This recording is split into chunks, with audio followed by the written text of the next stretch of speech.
Dandadan começou como mangá em 2021 e virou um anime de sucesso gigantesco em 2024 pelas mãos do estúdio Science Saru. A história gira em torno de Momo e Okarun. Ela acredita em espíritos, ele em alienígenas, praticamente tudo a ver, e os dois se desafiam a provar quem é que tá certo nessa história. Mesmo com toda a bagunça, que já acontece logo no primeiro episódio, e algumas coisas meio esquisitas, como calcinhas, velhas lutadoras e alienígenas, o anime de Tatsu tem muitos pontos de profundidade e você não vai sair ileso. Tô morrendo de medo, se cagando, tadinho!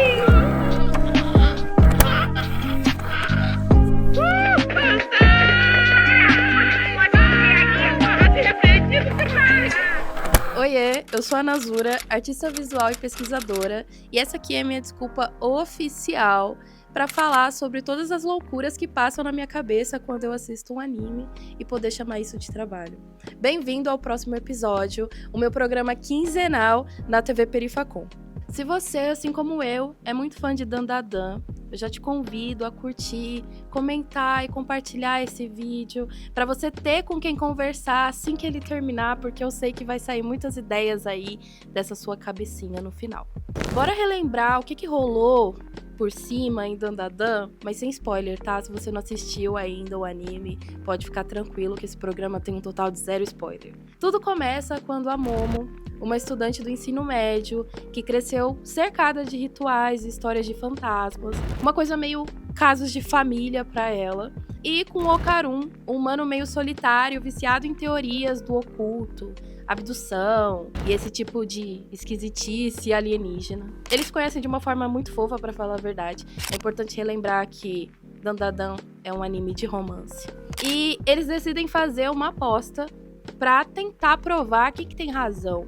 Quem acredita em espírito ou quem acredita em alienígena. E o resultado, né, é muito ruim, ou muito bom, pelo menos para nossa perspectiva de quem tá assistindo. Ela vai até um hospital abandonado, que tem suspeita de presença alienígena. Ele entra num túnel assombrado e acaba sendo possuído por um espírito dentro desse túnel. Enquanto a Momo tromba com diversos alienígenas esquisitíssimos. No fim, os dois acabam envolvidos com forças que eles nunca tinham presenciado, ainda que eles acreditassem nisso desde o início. A Momo desperta um poder, uma espécie de telecinese, e o Okarun cria uma relação muito próxima, podemos dizer assim, com essa yokai, boca suja, que corre a 100 km por hora. A nossa querida Vovó Turbo, uma das melhores personagens de Dandadan. E sim, tudo isso acontece no primeiro episódio. E no meio de tudo isso, a gente vê florescendo ali no coração dos nossos personagens um sentimento de amor muito gostoso. E mesmo sendo um shounen, Dandadan ele não vai ficar preso nessa fórmula muito bem estruturada que a gente conhece de shounen. Ele vai ter ficção científica, tem romance de fato, sabe? Aquela coisa dos personagens irem se conhecendo e se apaixonando. Eu não me lembro do último shonen que eu vi em que isso acontece, que as coisas não são tão dadas, elas são construídas. E você vai sim torcer para que eles fiquem juntos no final desse anime, porque é impossível não torcer para esse romance dar certo. E aí no meio disso tudo a gente tem fantasia, tem amizade, tem conflitos familiares, mas é importante pensar nessa dualidade que existe em Dandadan, principalmente quando a gente vai falar da presença dos yokais. M-A-M-A-E!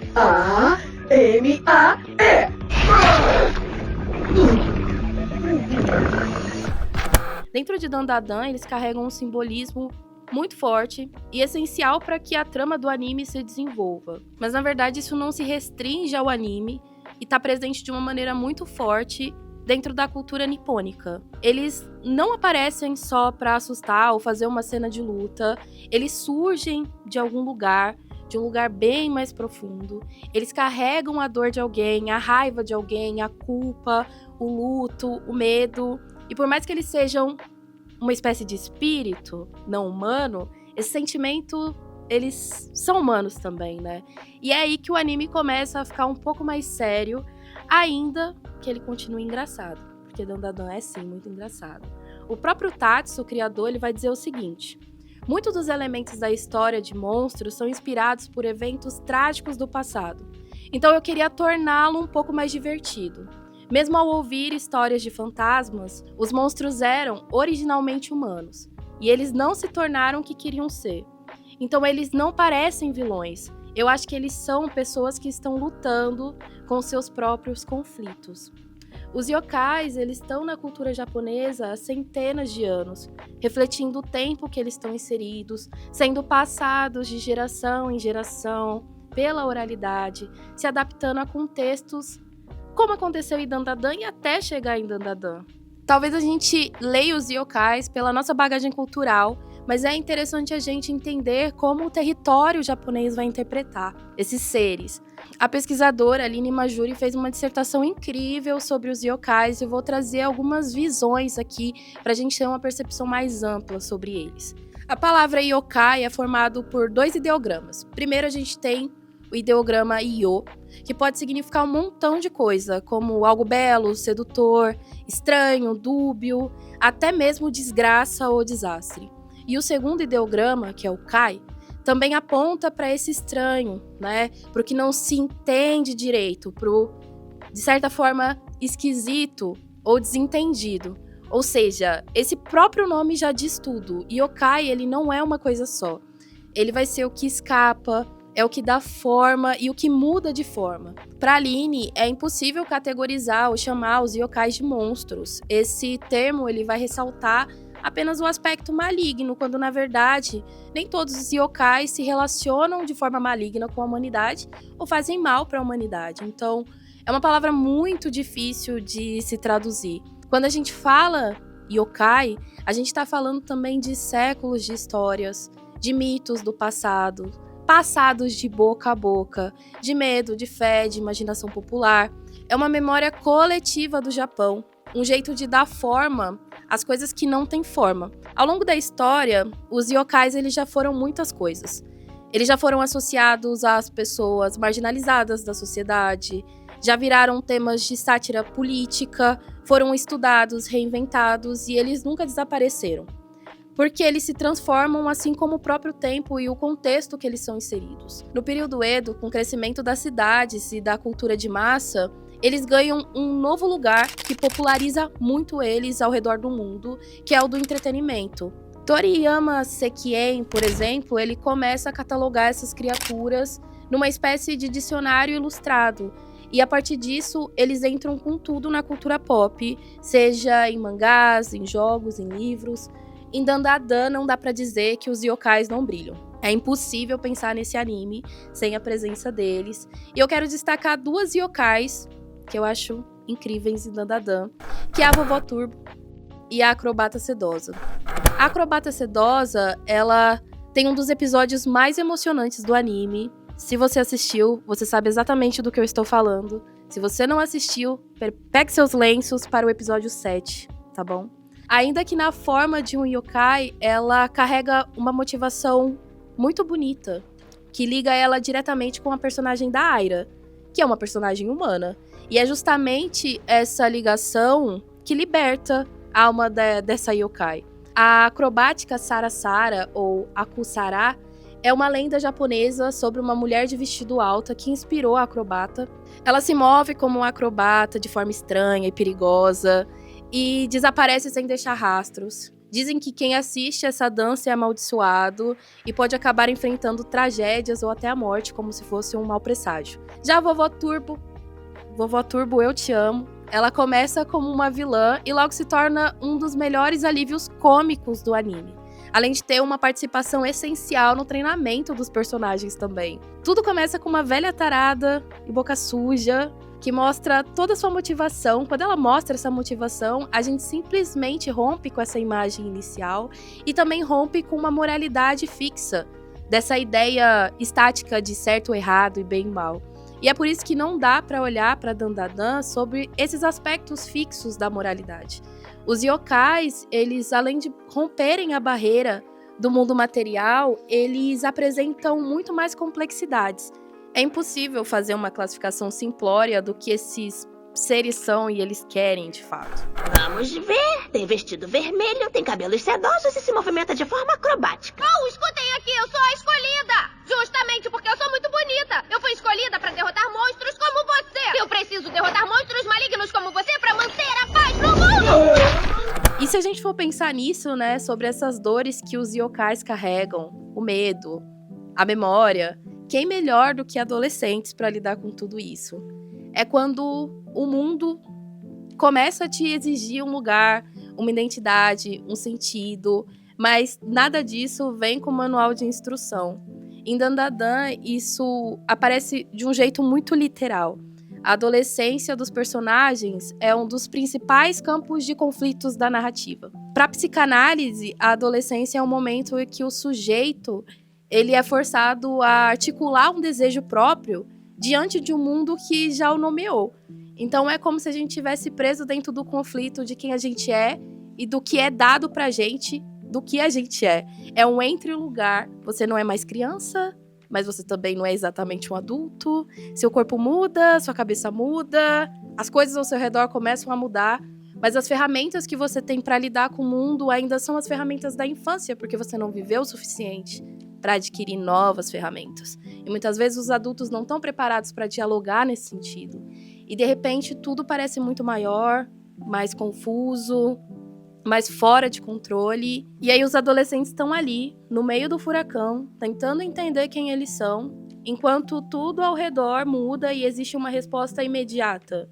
E ao invés de buscar uma cura, um retorno para o centro, os adolescentes de Dandadan, eles abraçam esse absurdo, eles abraçam esse caos. A crença absurda em aliens do Ocarun, na verdade, parte de uma vontade de fazer parte de algo, de ter amigos, de sentir que ele pertence a um lugar ou a um grupo. E ele quer tanto provar a existência desses seres para validar essa sensação de existência dele próprio, que ele se põe em um perigo inimaginável logo no primeiro episódio. E é legal a gente pensar que todos os personagens de Dandadan, os personagens adolescentes, eles estão passando por um processo que não é pouca coisa. A Momo e a Aira, elas carregam um vazio deixado pelos pais que não estão presentes por diversos motivos. O Ocarun lida com a solidão, com o bullying e com a sensação constante de não pertencer a lugar nenhum. E é por isso que eles abraçam esse absurdo. E é justamente nesse ponto que dá pra puxar uma conversa que eu fiz aqui na minha cabeça com uma corrente filosófica. Isso daqui não vai ser uma aula, gente, tá bom? Mas é legal fazer esses links que tem tudo a ver com Dandadan. Se de um lado a gente tem nós, né, seres humanos, tentando dar sentido pra vida, procurando uma razão pra tudo, pra dor, pra nossa existência, pro esforço, pra repetição dos dias, pra sistemáticas que a gente tem que seguir sem se perguntar o porquê, quando a gente pergunta ao universo, na real a gente não tem uma resposta, né? A gente é apresentado à indiferença. Ele não responde essa pergunta de uma maneira objetiva. E as coisas simplesmente são, sem roteiro, sem justificativa. Em Dandadan, o caos, ele não é explicado, ele é vivido em primeira instância. E isso é muito legal para relacionar com o pensamento do Albert Camus, que é um dos nomes mais fortes do absurdismo, que é uma corrente filosófica, que ele vai chamar justamente esse conflito de não respostas de absurdo. E, olha, não é que o mundo seja cruel ou trágico por natureza. Ele só não vai dar as respostas que a gente quer, da forma que a gente quer. E o absurdo, ele não tá no mundo em si, mas tá na nossa tentativa de achar algum sentido num mundo que às vezes só não tem sentido. E longe de ser pessimista, desse lugar de não dar sentido, o absurdismo, ele vai fazer a gente pensar o seguinte: beleza, esse abismo existe, ele está aí, e agora? Você vai fazer o quê? Ele vai falar o seguinte, assim, ó: não negue esse abismo, não fuja, não invente o significado para preencher esse abismo. Você só pode viver. Se rebelar é viver. Se rebelar contra esse abismo, contra essa falta de sentido, é uma das principais motivações que vai fazer com que a gente continue existindo. Eu acredito que é na adolescência o primeiro contato que a gente tem com esse abismo, sabe? Dentro da nossa experiência enquanto ser que existe no mundo. A quantidade de demandas externas que passam a exercer uma força sobre a nossa vida, mostrando um campo que a gente não tem controle, que a gente não pode lutar contra, ainda que a gente se rebele contra ele, que a gente se revolte contra ele, aquele vazio, ele aparece, né? Ele não tem resposta e nem explicação lógica. Todo mundo sente, mas ninguém soluciona. A obra de Dandadan, para mim, ela se relaciona com o absurdismo quando ela não dá respostas óbvias aos espectadores. Eu, você e os personagens somos jogados em um mundo onde as coisas são como são, existem como existem. E como que os personagens lidam com isso? Eles se rebelam vivendo. Eles comem juntos, depois de lutar contra o alien bizarro. Eles sentem amor um pelo outro, mesmo sabendo que eles podem morrer no confronto no momento seguinte. O absurdo não faz com que eles parem de viver, mas ele é combustível para que eles se compreendam, se entendam e se relacionem entre si, para que eles continuem de alguma forma. Se viver é se rebelar contra o absurdo, então, quando a gente se conecta com uma obra como Dandadan, a gente está, talvez, conhecendo mais uma forma de que a gente também está tentando. Por mais absurdo que a vida seja e que esse anime seja também. E é isso. Você pensou que Dandadan tinha tanto a dizer que daria pra gente puxar uma corrente filosófica, falar da história dos yokais e pensar sobre a adolescência, assistindo um anime sobre aliens e yokais? Pois tem.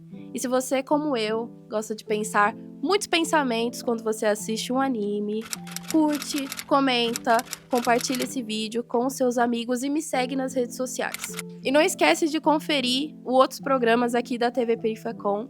Beijo e eu te vejo no próximo episódio. Tchau!